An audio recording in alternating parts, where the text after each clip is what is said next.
नमस्कार, स्वागत है आप सभी का एनएफ न्यूज पर। मैं हूं आपके साथ रोहित। अयोध्या एक बार फिर से राममय है। वैसे तो हर दिन राममय अयोध्या रहती है, लेकिन आज खास दिन रहा।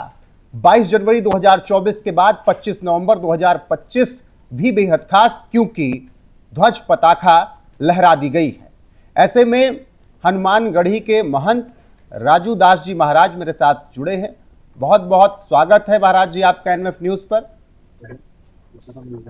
बहुत धन्यवाद आपको। जय श्री राम। जय श्री राम। महाराज जी, आज के इस खास दिन पर आप क्या कुछ कहेंगे? पहले तो आपको बहुत बहुत बधाई, मंगल कामना आपके सभी दर्शकों को। धर्मनगरी अयोध्या, सिद्धपीठ हनुमानगढ़ी और पारब्रह्म परमात्मा भगवान श्री राम की जन्मभूमि से ढेर सारी मंगल कामना। विगत 500 वर्ष के त्याग तपस्या संघर्ष के बाद भूतों ने भविष्यति, अगर मोदी जी प्रधानमंत्री नहीं होते, योगी जी मुख्यमंत्री नहीं होते, तो राम मंदिर कतई कतई संभव नहीं था। इसके नाते खूब बधाई, खूब मंगल कामना। लेकिन महाराज जी, राम मंदिर संभव नहीं था योगी और मोदी अगर ना होते तो। हालांकि देश में अभी भी वो ताकतें तो हैं ही ना, जो कि मंदिर की जगह मस्जिद बनाना चाहते हैं। तो वो तो दुर्भाग्यपूर्ण है। वो तो भगवान राम के समय में भी रावण था, भगवान कृष्ण के समय में भी कंस था। तो मैं समझ लेता हूँ कि सब रावण के वंशज हैं, सब कंस के वंशज हैं। ये तो विरोध करते ही रहेंगे।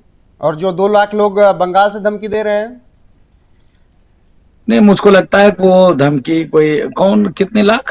2 लाख मुसलमान सड़कों पर उतरेंगे 6 दिसंबर 2025 को। 2 लाख नहीं, 40 करोड़ मुसलमान सड़कों पे आ जाए, उसमें क्या दिक्कत है? अगर मैं पूछना चाहता हूं उन मुसलमानों से, अगर तुम्हारा देवता चोर नीच बलात्कारी है क्या? अगर तुमको इस्लाम से प्यार है तो मोहम्मद साहब के नाम पे मस्जिद बनाओ ना। तुमको अगर इस्लाम से इतना प्यार है तो तुम और किसी अच्छे महापुरुषों के नाम पे मस्जिद बनाओ ना। तुमको अगर इतना इस्लाम प्यार है तो तमाम सूफी संत हुए, उनके नाम पे बनाओ ना। ये बाबर एक चोर नीच लुटेरा बलात्कारी, उसके नाम से ही मस्जिद क्यों? क्योंकि तुम चोर नीच लुटेरा बलात्कारी हो, इसका मतलब तो यही है। आप कह रहे हैं कि 2 लाख नहीं, 30-40 करोड़ जो है वो सब उतर जाए सड़कों पर तो भी कुछ नहीं होगा। तो आप लोग ऐसा क्या करेंगे कि कुछ नहीं होगा अगर 30-40 करोड़ भी मुसलमान उतर गए तो? आपने देखा होगा, पहले गाना चलता था, बरेली के बाजार में झुमका गिरा रे।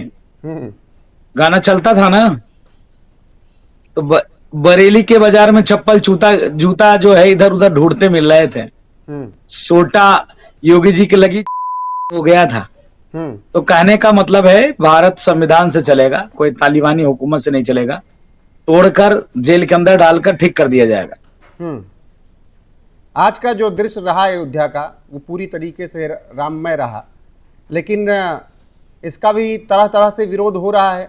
फिर वही बात कि इस तरीके से ध्वजारोहण किया गया, जबकि मंदिरों पर पताखा लहराई जाती है, स्थापित की जाती है। तो और क्या किया गया? ध्वजा स्थापित की गई और कैसे की जाती है वही बता देते। जो लोग इसका विरोध कर रहे हैं वही बता देते कैसे की जाती है। नंबर 1, नंबर 2, जिनको राजनीति करना है वो तो राजनीति करते ही रहेंगे, क्योंकि उनको और कुछ करना नहीं है, सिर्फ राजनीति करना है।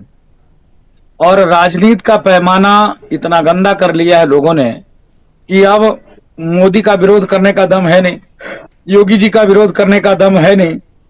तो मोदी जी और योगी जी का विरोध करते करते सनातन संस्कृति और हिंदुत्व का ही विरोध करने लग जाते हैं।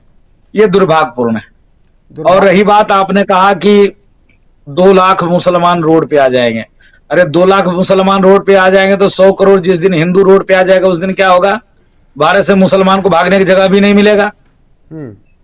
100 करोड़ जिस दिन हिंदू रोड पे आ जाएंगे, उस दिन ये राक्षस के वंशज कुछ कर पाएंगे क्या? ये कालनेमी के वंशज कुछ कर पाएंगे क्या? ये खरदूषण के वंशज कुछ कर पाएंगे क्या? मारकर भूसा भर के ठीक कर देंगे।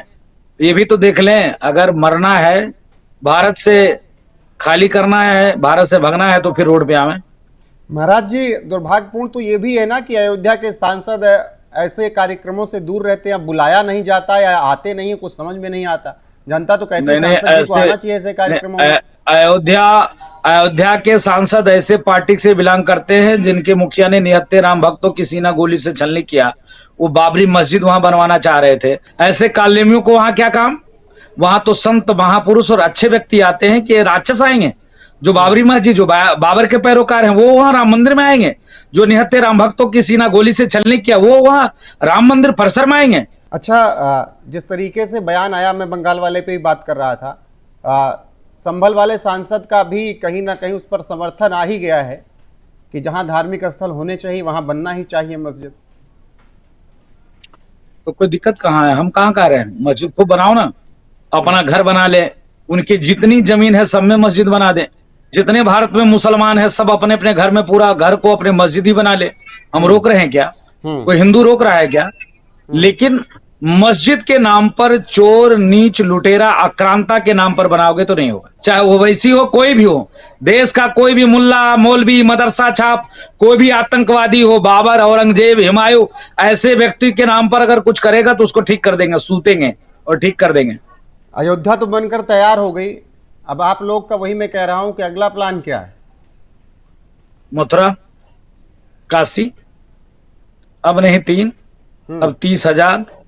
पूरे हिंदुस्तान में एक भी षड्यंत्रकारी, चोर, नीच, लुटेरा, बलात्कारी का नहीं बचेगा कोई भी मजार।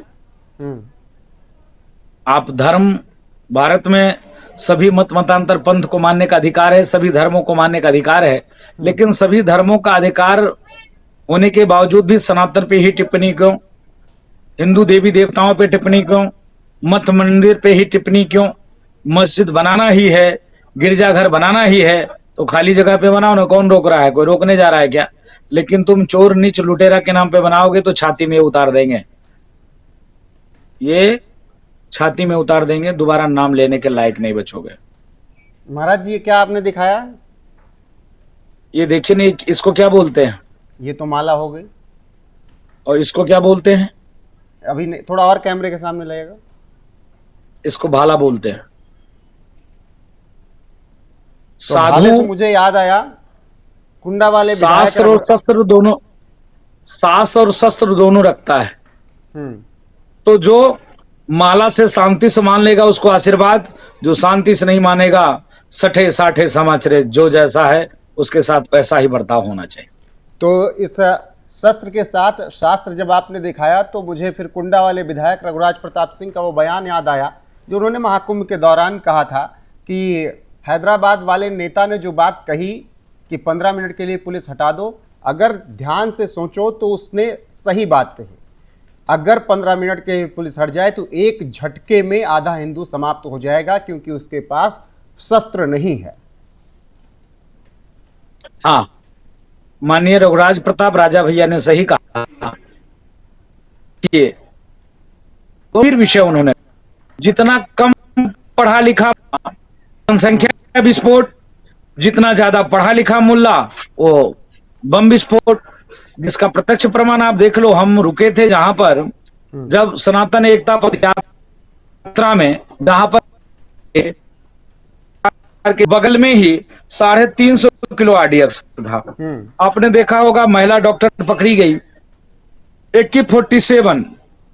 आपने देखा होगा जो डॉक्टर के गाड़ी पकड़े गए, आपने देखा होगा कई डॉक्टर पकड़े गए। तो उनकी भी चिंता जायज है, क्योंकि हर मुसलमान लमसम इतना कट्टर है और वो बारूद के ढेर पर बसा हुआ है। और हम सनातन को मानने वाले हैं, सनातन एक चींटी को भी मारने नहीं देता है, तो हम बारूद से नहीं मारते ना, हम तो आस्था और विश्वास, राजा भैया के बयान का समर्पण, समर्थन प्यार। कर रहे हैं? नहीं, राजा भैया का बयान का पूर्णतः समर्थन है, पूर्णतः समर्थन। आखिरी सवाल, सनातन पद यात्रा टारगेट थी क्या डॉक्टर उमर मोहम्मद और उसके साथी आतंकियों द्वारा? हाँ, सनातन पद यात्रा इसलिए टारगेट थी क्योंकि हम हिंदू को जोड़ना चाहते थे, हम कृष्ण जन्मभूमि मंदिर बनाना चाहते थे, हम गौ माता की हत्या ना हो ये चाहते थे, हम चाहते थे छुआछूत मुक्त भारत हो, हम चाहते थे हिंदू एक हो। ये सारे चीज से उनको तकलीफ थी, वो नहीं चाहते थे, इसके नाते वो बम धमाका करके, गोली फोड़कर हिंदुओं की सनातन एकता पद यात्रा रोकना चाह रहे थे। सनातन पद यात्रा चलती रहेगी या फिर इसे एक धमाके एक बम ब्लास्ट के बाद रुकेगी? सनातन एकता पद यात्रा चलता रहेगा जब तक भारत हिंदू राष्ट्र ना हो जाए, जब तक गौ हत्या बंद ना हो जाए, जब तक छुआछूत ऊंच नीच के भेदभाव कम और खत्म ना हो जाए, तब तक सनातन एकता पद यात्रा चलता रहेगा। बहुत बहुत धन्यवाद महाराज जी आपका जुड़ने के लिए, एनएफ न्यूज पर अपनी राय रखने के लिए। बाकी बने रहिए हमारे साथ, देश और दुनिया की अपडेट यहाँ पर लगातार मिलती रहेगी। नमस्कार।